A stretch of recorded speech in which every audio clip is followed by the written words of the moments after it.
Namaskaram to everyone, wherever you are.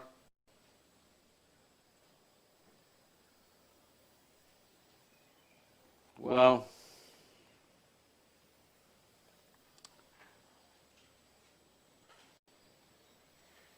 right now, everything has become corona-related in the world, but we must understand that viruses and bacteria are not new. It is just this particular one is a little new to our systems. The important thing to understand is how to handle this human being. Because if you do not know how to handle this one, then you are handling everything else only by accident. So this is what karma means, that is, you become conscious. You become conscious of your actions. Physical action, psychological or mental action, emotional action and energy activity, you become conscious of all this. The more and more this activity becomes a conscious process, the more and more you gain control over the nature of your life. What happens within you, for sure. What happens around you also to a large extent. So this time, this forced holiday that most of you have got, this break that you have from your normal chores, work, business, variety of other responsibilities and duties that one may have in their life, this break can be made use of to turn inward. Turning inward means this. Turning inward means that everything that we have gathered is outward. The world around us, for sure, outward.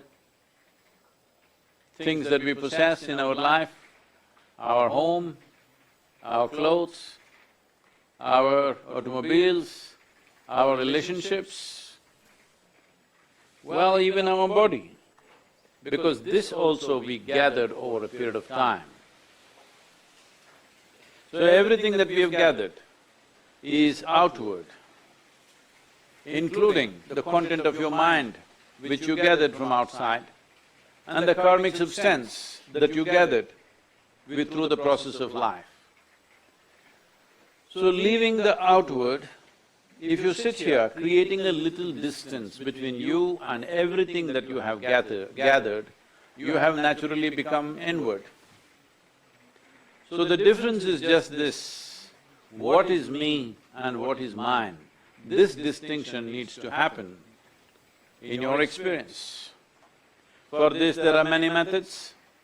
Today or probably by tomorrow morning, we are packaging two things. One is a chant, another is a Isha Kriya together. This is a good time to do it because this is a good time to distance yourself from everything that you have gathered, including your virus, if you have gathered it. If there is a distance between you and what you have gathered, your ability to manage situations, above all, your ability to manage yourself is so greatly enhanced that people who do not know how to manage themselves almost start thinking you're superhuman. Well, as I've said many times, this is not about being superhuman, but realizing that being human itself is super.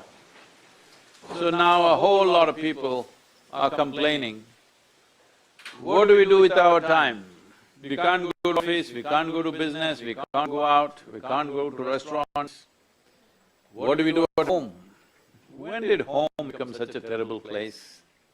If home has become such a terrible place, you must take this 15 days to fix it and make it into a wonderful place, because that's where you live, that's your base. If your home base is so horrible in your experience, isn't it time to fix it? Well, I'm telling you, the problem is not with your home, the problem is with yourself. because you have to spend time with yourself, which is scaring lot of people.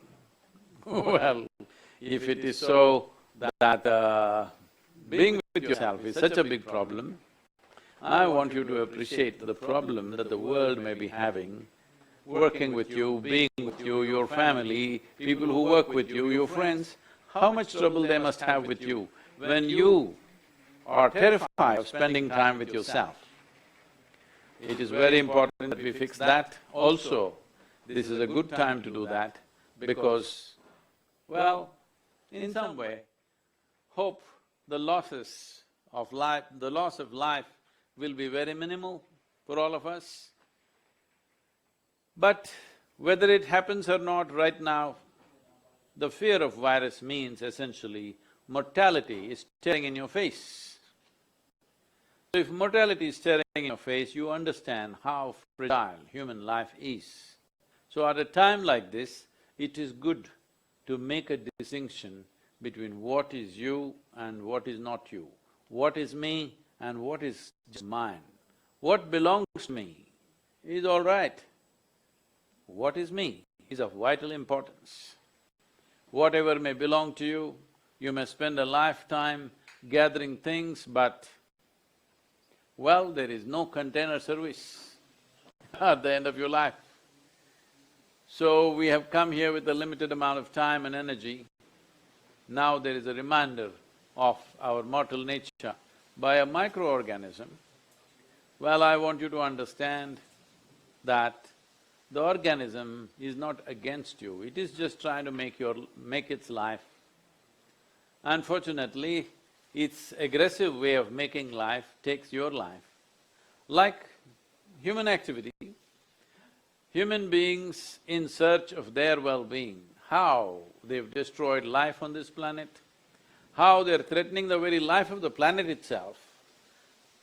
Not with bad intention, of course, just with the intention of living well. So similarly, the virus just wants to thrive and you are the host. It is just doing what we are doing to the planet, that's about it, nothing more, nothing less. But it is right now not a time to philosophize and remind ourselves of this and that. Right now, your fundamental responsibility is to stay alive and to keep everybody around you, especially those who are vulnerable, alive. We have to pass this test. This will only happen out of responsible action. Right now in India, nearly the entire country is like going into lockdown in the next 24 hours, I think. Till 31st, that means nearly 10 days or 9 days. Well, instead of going half-hearted at these things, it is better to go full hog.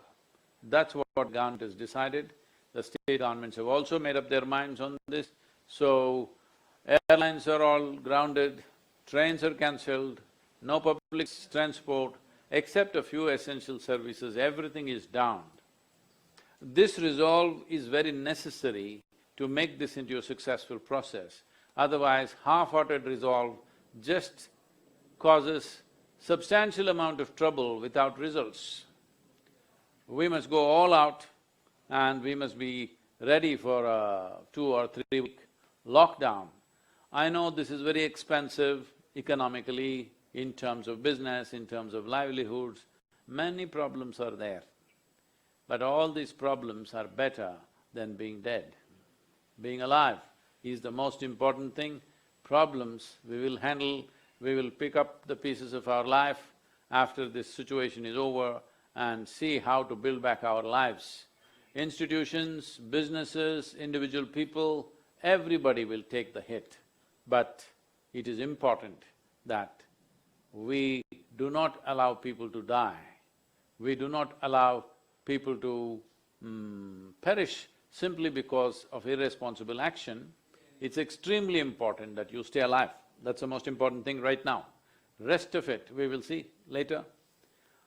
But at the same time, the economic activity need not 100% stop. Today is the era of… this is a time of technology. With this, a whole lot of things can be kept going. Not all of it, at least parts of it can be kept going. let us not panic, let us not create distress, because if you worry too much, you will double the trouble, that's all that happens. There's already enough trouble. Don't multiply the trouble in your mind and create panic and fear. We will deal with this to the best of our abilities. Our commitment, our focus should be that least amount of mortality should happen. We should not allow widespread deaths to happen because of this virus. This is a responsibility both in India and rest of the world, every society and every individual must take. I thought there are questions from various people. Namaskaram, Sadhguru. The first question is from Ritika. Sadhguru. Where is she from? She is from Bangalore. Sadhguru, I recently read that in Italy, dolphins are coming closer to the shore. In Poland, deers are walking on the street. In China and many other countries, pollution has come down. Is it nature's way of teaching us a lesson?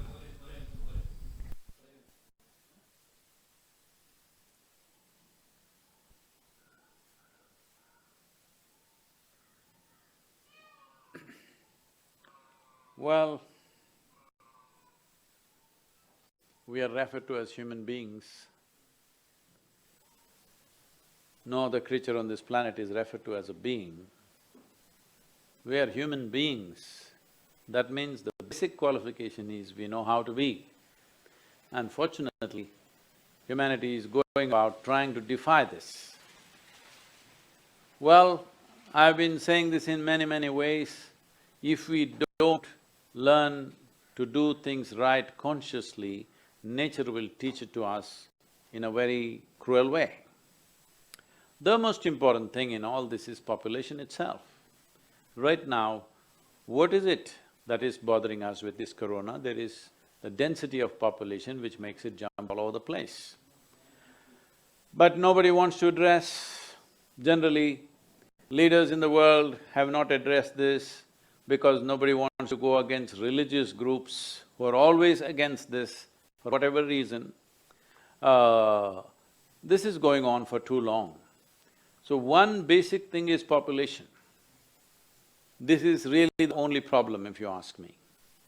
That is, we are nice but we're just too many.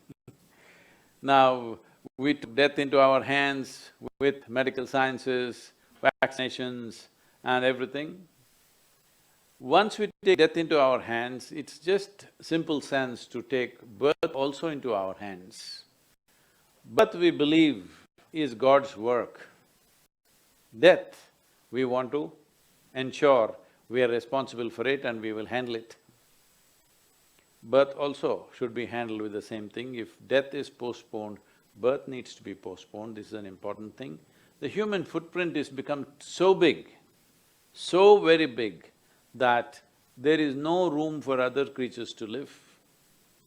Now, this may not be scientifically correct, probably it is not, but suppose you were a virus. Suppose you were a virus and you live in other animals and animal population is going down and down. Would you not choose a new habitat? Maybe that is what the virus has done because there are not enough animals. One thing is wild animals have dissipated in a very tragic way. Another thing is every day other animals are being slaughtered. In a year, we are slaughtering over 70 billion animals for food. 7 billion people, killing 70 billion animals across the world. I'm sure we are not eating that much, but that's how wantonly we are living. So, if the animal hosts are disappearing, maybe the virus is mutating to live in a human being. This is not… I'm not talking science, it's just simple logic. If you were a virus, would you not do that? Definitely you would do that because if your habitat is disappearing, you would like to find new habitat, new places to survive. So, in a way, it is, but this is not a time to talk about these things. This is not a time to say, you did this, so this is what is happening to you, you deserve it. No, this is not a time for that. This is a time for sensible action. If people are infected and they're suffering, they need your compassion and attention. This is not a time to talk about all this. But long term, we must think about these things, that if we don't make room for every other creature to survive in this planet, then you will see, even we will not be able to survive, because our life is not independent of all other creatures, particularly microorganisms. They are very much a part of our life. You can live without your relatives and friends, but you cannot live without microorganisms. They are making so many things happen. For all you know, this virus also may turn friendly over a period of time, because that is how these pathogens work. They are looking for a place to live and thrive. So, their activity is going on a certain way. Is this a teaching? See, in every situation there is a teaching if we are willing to learn. If you are willing to learn, calamities will not happen. Every day, every moment, there is a teaching, there is a learning. But unfortunately, we don't learn, we wait for calamities to happen and then we want to philosophize about it. Please do not philosophize, please do not go about saying, well, we got it and we deserve it, or people deserve it, those people who did this deserve that. Leave this nonsense, this will not take us anywhere. Right now, the thing is to see how not to carry the virus. The important thing is, you don't become a carrier, you don't get infected, make sure nobody else gets infected. The simple thing is distance right now, distance from everything. This is a time to be alone, this is a time to turn inward. Well, I've been trying to turn you spiritual for a long time now. It looks like it needed a virus for you. Please. The next question is from me. If Prabhupada.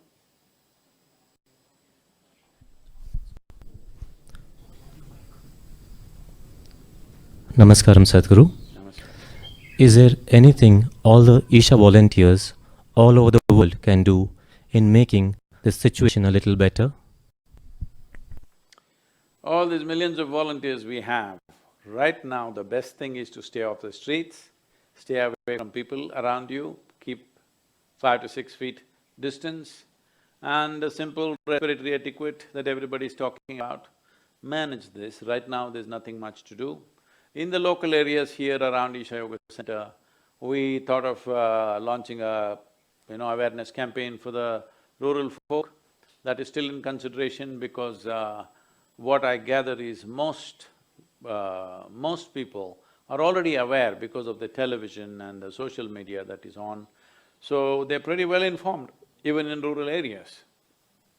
The next step is, well, if things go out of control, if there is a massive diffusion of this, if such a thing happens, hope it doesn't with this lockdown, I hope we don't get there.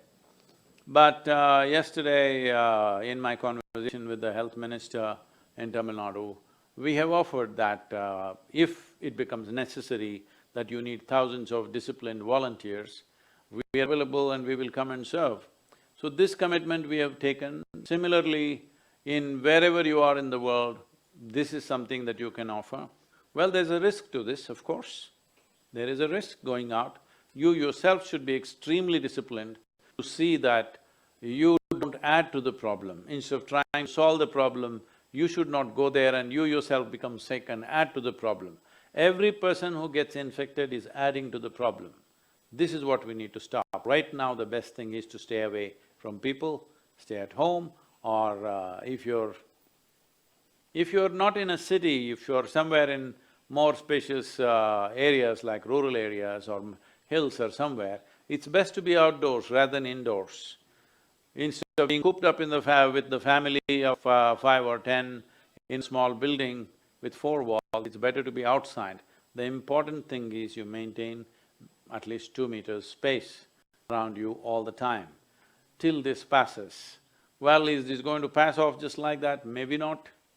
But if we hold it for long enough, our ability to handle it could be greatly enhanced. This is what all the scientists and doctors are saying.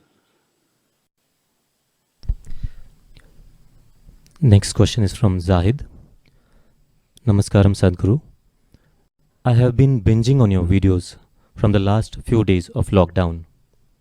I must say you're a rock star. Oh. I want to know what's the next step for people like me who have not learnt any of your spiritual practice so far. How can we start our spiritual journey? Well, I don't know why you're downgrading me. I'm a yogi, but now you're downgrading me to be a rock star. Because as far as I know, most rock stars lived a very bad life. I'm not living a bad life, I'm living a very good life within myself and around myself. Don't put me down, you can call me a yogi because I'm one. I know what you're trying to say, that's fine. Well, see, this is the whole thing. Only when most human beings do not have enough intelligence to do what is most vital in their life, when things are happening well in their life.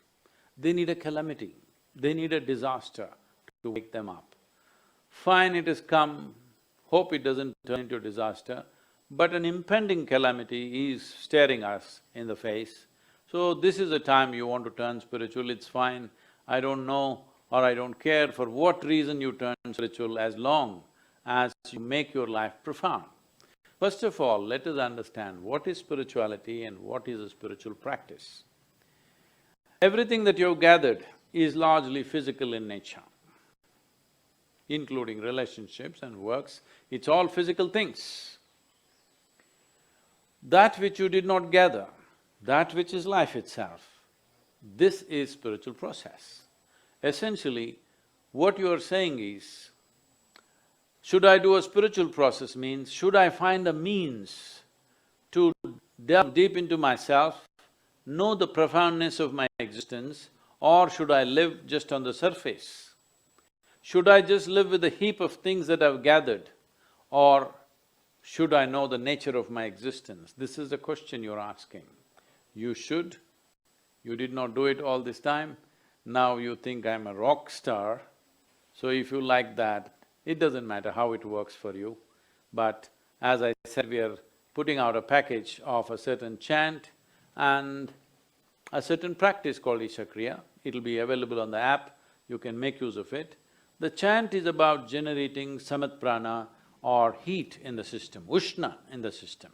Ushna, the English word would be just heat, but it is not in terms of temperature, but there is something called as ushna and shita, which in English language translates into heat and cold, but that's not what exactly it means. It indicates that direction, but it does not mean that. So if you generate enough samat prana and create ushna in the system, your immune system will function much better. So the chant is about that. The chant will generate a certain amount of strength in the immune system because it generates heat. You have heard, probably you have not, but most Indian people would have heard of a word called tapas. Tapas means… tap means heat. Tapas means a process which generates heat in the system, because keeping the immune system at a high level of resistance is most important if we want to go through life in a comfortable way without small things throwing us off from the purpose of our life. Colds and coughs and fevers are throwing people off their… whatever they wish to do in their life, simply because the immune systems are not as good as they should be.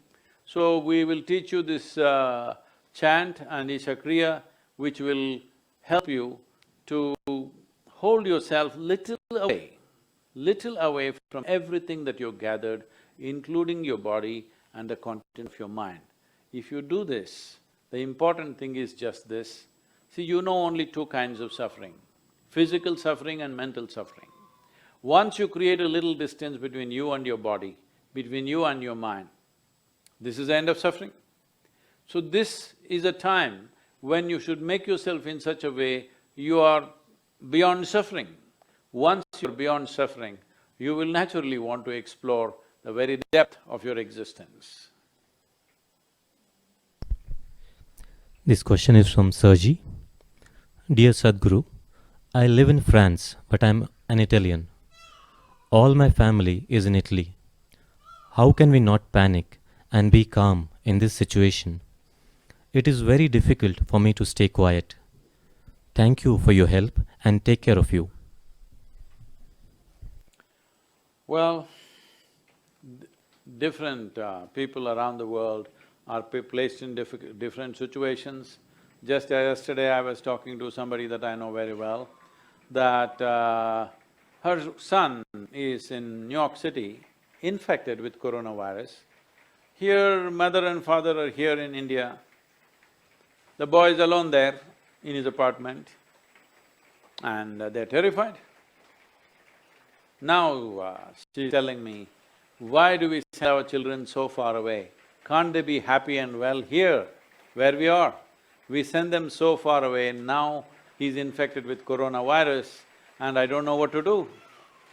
Well, I reminded her, well, 10 years ago you were also very far away from your parents, now you come back. Maybe before you die, he will also come back. That's not the point. The point is just this, that you need to understand, human well-being will not come because of going here or going there or doing this or doing that. The wonderful rain out here, we're outdoors So,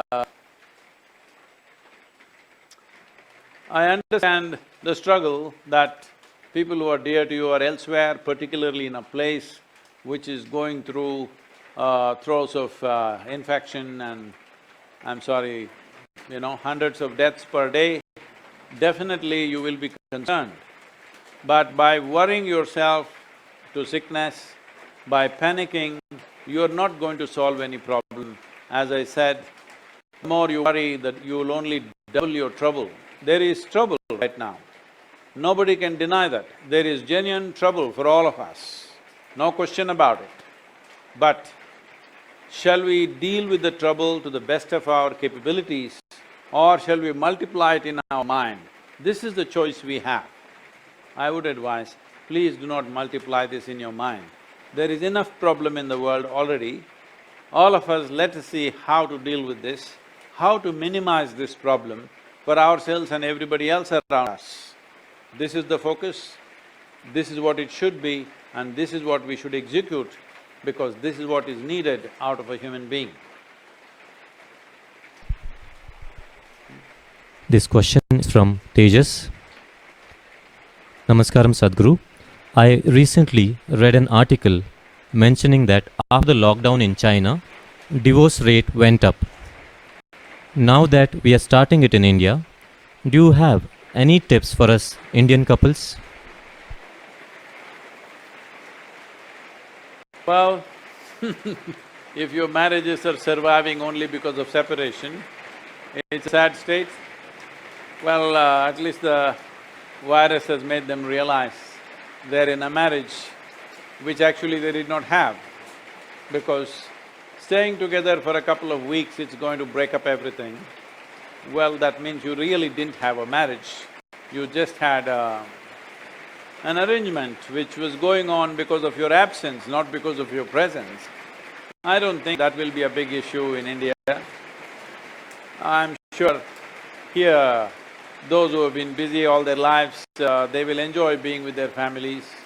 They will bond well and make their families more meaningful for themselves and for everybody else. That's how we deal with things here. I don't think we have to implant that. When a society becomes absolutely about how to use everything for your well-being, if you're only thinking in terms of how your husband or wife should serve you, whether they're useful for you or not, if this is a constant thought, this kind of thing will happen. Let your life be in such a way that you're always looking at how to make somebody else's life beautiful. You being beautiful is a project that you should finish within yourself. And now your project should be about how to make everybody else's life beautiful. Thank you very much. Let's close here. It's pouring rain,